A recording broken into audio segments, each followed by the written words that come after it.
if you're a classic rule follower, you need to watch this video. I have outdated style rules that we all grew up with that are no longer serving us in 2024. These are rules that your mother never told you. Stay tuned.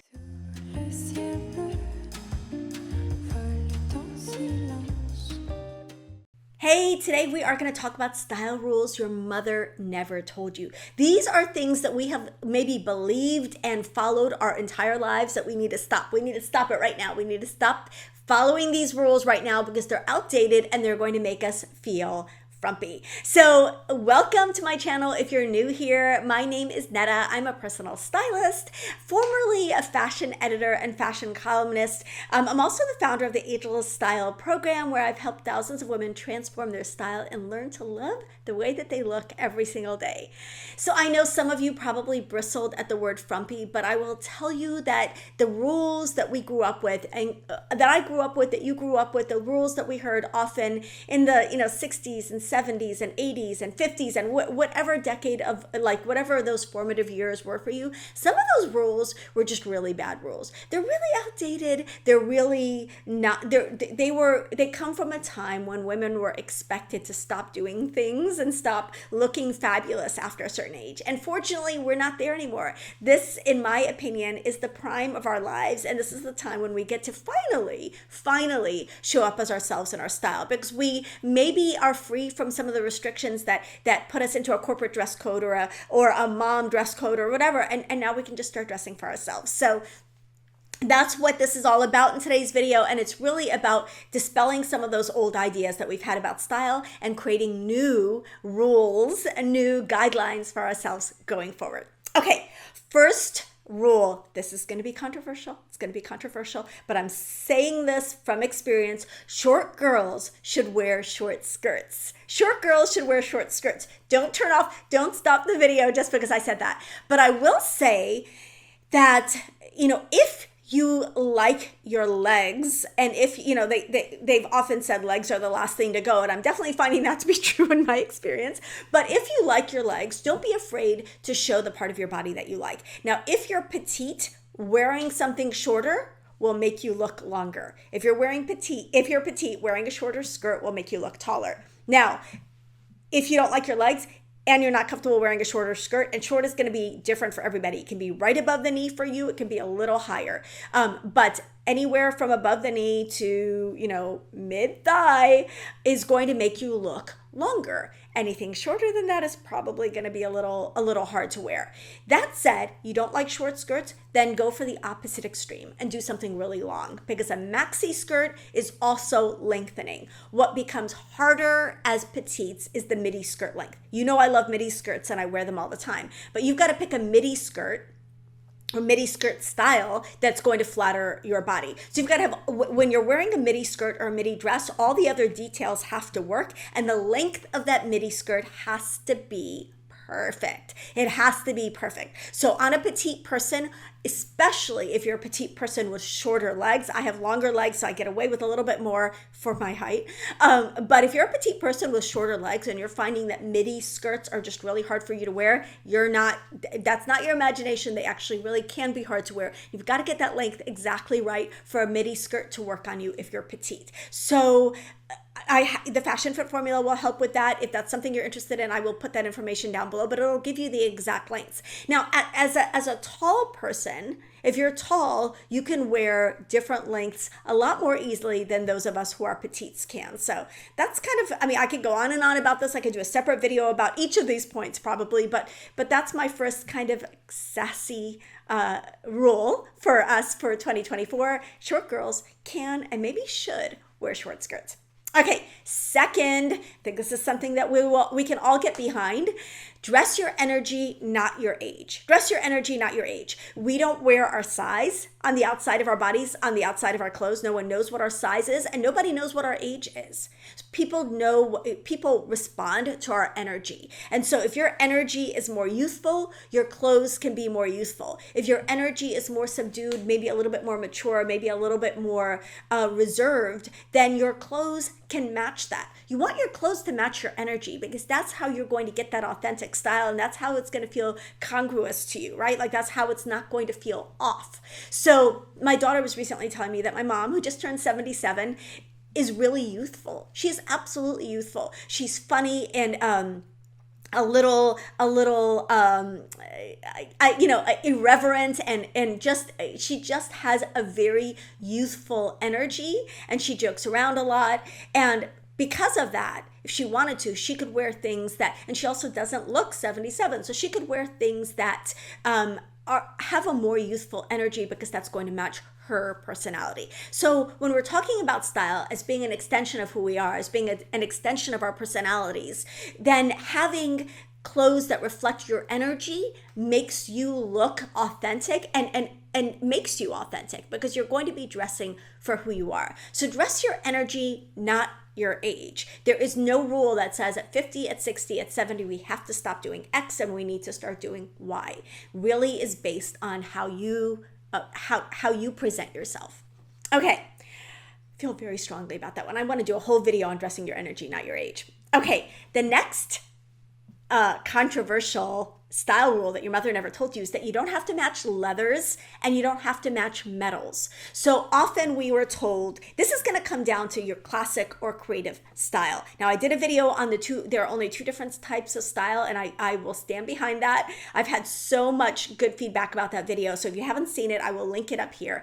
But it's talking about how really there are only two style personalities, classic or creative. Now classic are the rule followers and creative are the rule breakers or the rule benders. So if you've got classic style, you may decide that part of your style expression is matching leather. So matching shoes to your belt, to your bag will never look bad. Will always be elegant, will always be elevated, and will definitely give you that quality,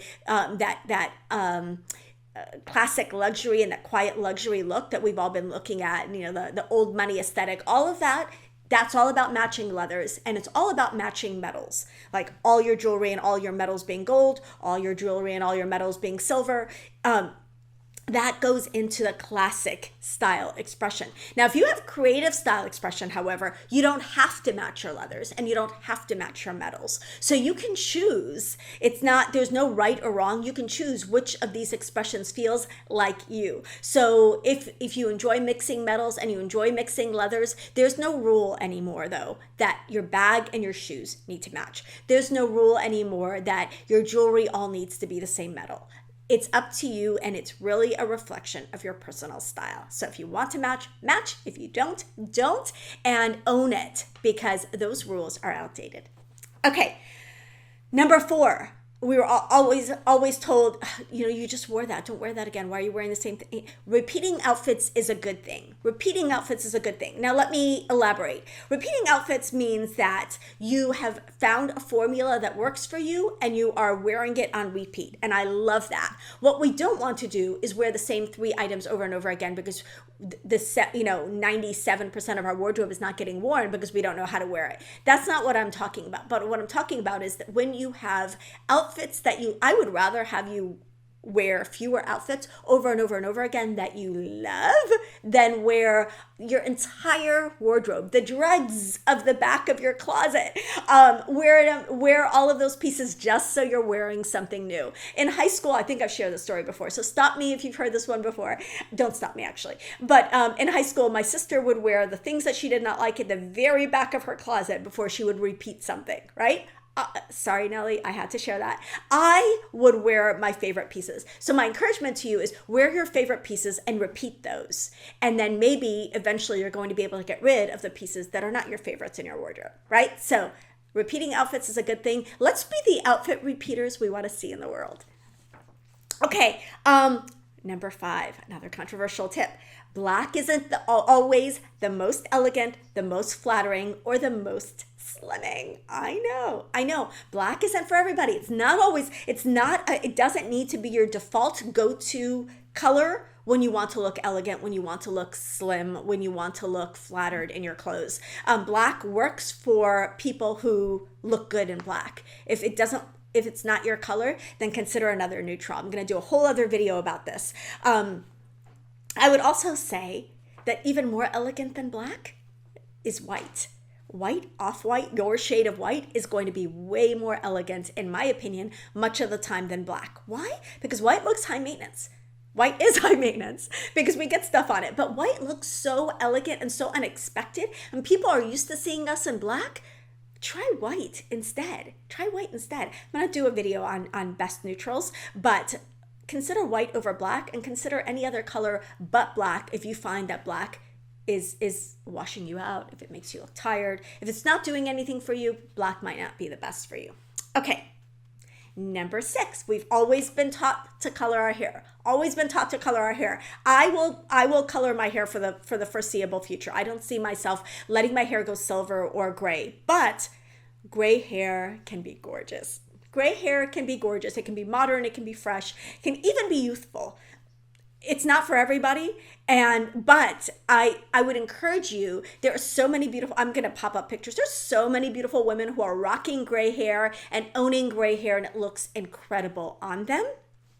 However, we were always taught that if you did not color your hair, you were automatically going to look like, matronly or whatever. That is just not true anymore. So make that choice for yourself. Like, decide whether you're over it, I'm not going to color it anymore, and then just be all in on the gray hair, which means, just FYI, your entire wardrobe color palette is going to change. Everything is going to change if your hair color changes. Or decide, it's not for me, and I'm going to keep my natural hair color. But gray hair can be gorgeous. And for those of you who are interested in it, I would say go all in. Okay, number 7, you don't have to cover up. We don't have to start dressing in muumuus or wearing, kaftans just because we've hit a certain age. And there is no certain age, but we don't have to cover up. Like, we do not have to cover our arms. We don't have to cover our knees. We don't have to cover our back, like whatever it is.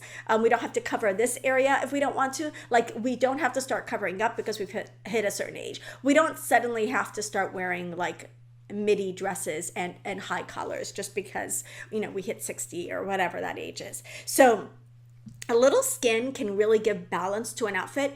It can really add flattery. It breaks up the expanse of fabric that we can sometimes wear. So for example, if you're wearing pants and a top and there's just no skin showing anywhere, you tend to look a little bit bigger than if you've got the eye being broken up by a little bit of skin. A little bit of skin can be very flattering, and it can be very, very feminine. So be strategic about it. Decide what you're comfortable showing. Like, for me, it is my legs. I feel more comfortable showing my legs and my arms. I don't show my belly. You will never see. I mean, hats off to you, more power to you if you can wear a top that hits at the tummy and shows a little sliver of skin there. I'm super jealous of you. That's not for me. But decide what you're comfortable showing and then show that, because it's going to create balance and flattery in your outfits. Okay, I have to get through all of these tips. Number 8, I've talked about this before. You don't have to cut your hair. You don't have to cut your hair. You can cut your hair if you want to, but you don't have to cut it if you don't want to. Now, you want to consult with your stylist and decide what works for you. What works. You want a hairstyle that works for your hair type and texture. If your hair is getting really thin and feels stringy and it doesn't feel cute to you long anymore, then sure, cut it. But that's really about working with your hair and with your face than it is about working with your age. Like, it has nothing to do with age. So if our hair works for us, we can keep it long. If you want to go shorter because you want to go shorter. If it works better with your hair and it works better for your face. But you want to keep that look modern. So whether you go shorter or you stay long, you want that look to be modern. Okay, next, more fabric is not more slimming. If you feel like you've put on weight, that doesn't mean that all of a sudden you wear baggy clothes. It has the opposite effect. Tailored clothes that are not baggy, not oversized, but also not skin tight, are always going to be the most flattering on every woman every single time. All the time for the rest of the world. Amen. That's it. Like, clothes that fit your body, that skim your body. They don't hug and they don't dwarf you by being oversized and being overwhelming, are always going to be the best for all of us all the time. So if you have put on a little weight, wear tailored clothes that skim your body, you are going to look slimmer. Again, not tight, but tailored. Hiding doesn't work, and I don't want you to hide your beauty. So don't wear baggy clothes just because you put on weight. Okay, number 10, there's no such thing as this is controversial. There's no such thing as going out clothes and staying in clothes. Blur those lines. Blur those lines. What I want to encourage you to do is to stop saving your nice clothes for best. Stop saving your nice clothes for the nicest places. I actually just shot a reel about mob wife style, but I'm wearing, you've seen this before, it's a leopard silk blouse. I'm wearing it and I'm working from home today. I literally am going nowhere. I'm just working from home today. And I'm wearing a silk blouse. Not because I, want to feel fancy all the time, but because I have beautiful clothes and I want to wear those clothes. So let's stop saying we can only dress like slobs or in bummy clothes when we're at home, and then when we're out we're like fabulous. Why can't we be fabulous all the time? Stop putting our clothes in boxes and have going out clothes and staying in clothes. Provided they're comfortable, wear your nice clothes every single day. I've said this before and I'll say it again. We're not going to prom. We're not, what are we saving them for? What are we saving them for? Wear them to the grocery store, wear them to work at your computer, wear them to meet a friend for lunch, wear them to run an errand, wear them to garden. I don't care, but wear them, right? Let's start wearing those clothes and don't put your clothes in boxes.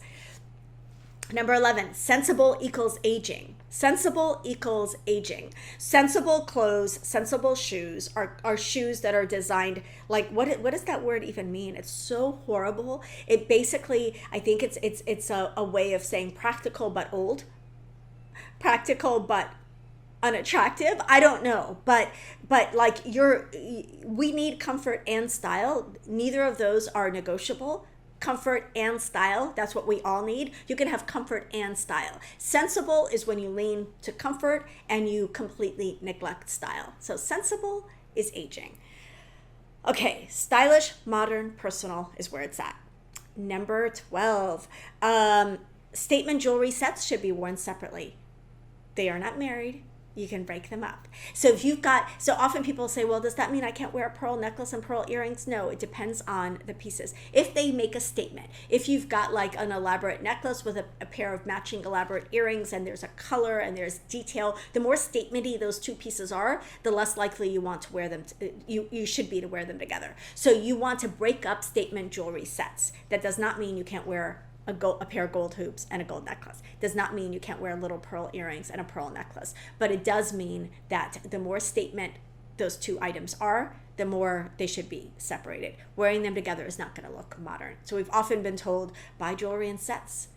Just like way back, remember when they had nail polish and lipstick that matched? I brought that back.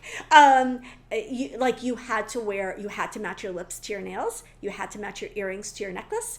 Those rules are out the window. So you can choose to do them if you want, but with the statement pieces, don't choose to do them. I take that back. Don't choose to do, because that's just going to look, it's an outdated look and definitely not something we should still be sticking with. Okay. Your makeup should reflect your features and your coloring, not your age. So there is no reason to start wearing wishy-washy, washed out, pale, subtle, boring makeup if that's not your thing. You want to focus on makeup bringing out your best. So your best features, your best colors, not your age. It has nothing to do with age. Nothing to do with age. If you want to wear a green eyeshadow because you enjoy green eyeshadow, then wear green eyeshadow. It has nothing, and green eyeshadow looks good on you, go for it. Makeup has nothing to do with age. It should be a reflection of your coloring, and it should bring out the best in your features. I'd say that's the same about clothes. Clothes, we don't need to base clothes on our age. We need to base them on flattery. We need to base them on we love them and they love us back. It's the same with beauty. Okay, this is controversial. Don't match your style to your surroundings. Elevate your surroundings instead. So I get this all the time. I'm right there with you. Many of us are surrounded by people wearing flip-flops or very casual clothes. Just spoke to a beautiful woman today who lives in Texas, and she said her workplace is casual now. It started out being dressier, more corporate. Now people are wearing jeans and t-shirts, and not nice jeans and t-shirts, but very casual jeans and t-shirts to work. But she doesn't want to dress like that, and she doesn't have to dress like that. Elevate your style. Dress for yourself. You don't have to dress for your surroundings. That does not mean wearing a ball gown to a baseball game, unless you want to. That could actually be really, really fabulous. But it does mean dressing for you and not dressing for your location necessarily. When I moved back to Florida, I remember wearing a sequin skirt and white top out to dinner. And my husband said, I don't think people are wearing sequin skirts to dinner in this town. I'm like, I don't care. I'm wearing my sequin skirt because that's me. And I dressed it down. It was appropriate for the setting I was in. But elevate your surroundings. Don't bring your style down to your surroundings. Don't match your style to your surroundings. Okay, last one, another controversial one, groundbreaking. I hope you guys are taking notes. Don't buy any more lounge clothes. You don't need any more sweat sets. Unless you don't have one. If you don't have a nice matched lounge set, maybe even in a ribbed sweater knit as opposed to a fleece to elevate it a little. If you don't have one, awesome. Go ahead and buy yourself one nice matched set.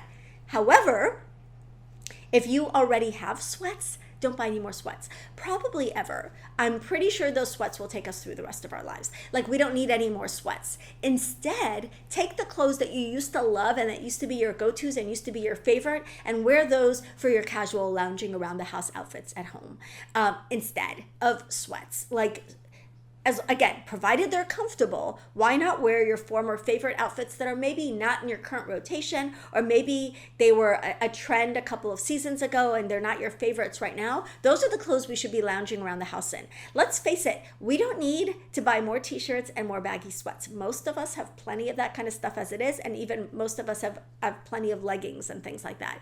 Instead, ask yourself, what clothes are you not currently wearing that are also comfortable that you can use as a substitute for loungewear? You have a lot. Wear the clothes that you have. Wear them around the house. Get them, make them your new comfortable clothes. Elevate your everyday looks. Then when you go to the door and you open the box for the Amazon guy, go to the door and open the door for the Amazon guy, you're going to be like, look at me, I'm so cute. So there's no reason to save our cute clothes. Wear your cute clothes, wear them instead of loungewear, and just get some use out of them, right? What are we saving them for? Worst thing that can happen is that item gets ruined. At least you wore it. So that's it. 15 style rules that your mother never told you, and 15 updates on outdated style rules that we all grew up with. Many of these are things, like I said, that we have all grown up with. So I hope that you enjoyed this video and that you take the rules that really, if you had any aha moments or any of these maybe changed the way that you look at style or changed the way that you think about getting dressed, I'd love to hear which one was like, oh, I never thought about it that way. I'd love to hear back from you guys. And if you think I should do a video, one video on any of these tips, let me know in the comments. I want to know what your favorite tip was. Love you so much. Don't forget to like this video if you haven't liked it already. Subscribe so we can keep hanging out. And last thing, I have my closet workshop series coming up. So if you are interested, this is like the first time I've ever done anything like this. It's really, really going to be cool. It's going to be very interactive, and it's going to be unlike anything you've ever experienced. And I really think it's going to be better than things that you've bought, not from me, but things that you've bought maybe in the past to get support around your styles. So, and it's totally free. So comment closet in the comments if this is something that you'd be interested in hearing a little more about. I'll have the links for everything in the description box for the closet series as well. Love you guys. I will see you in the next video.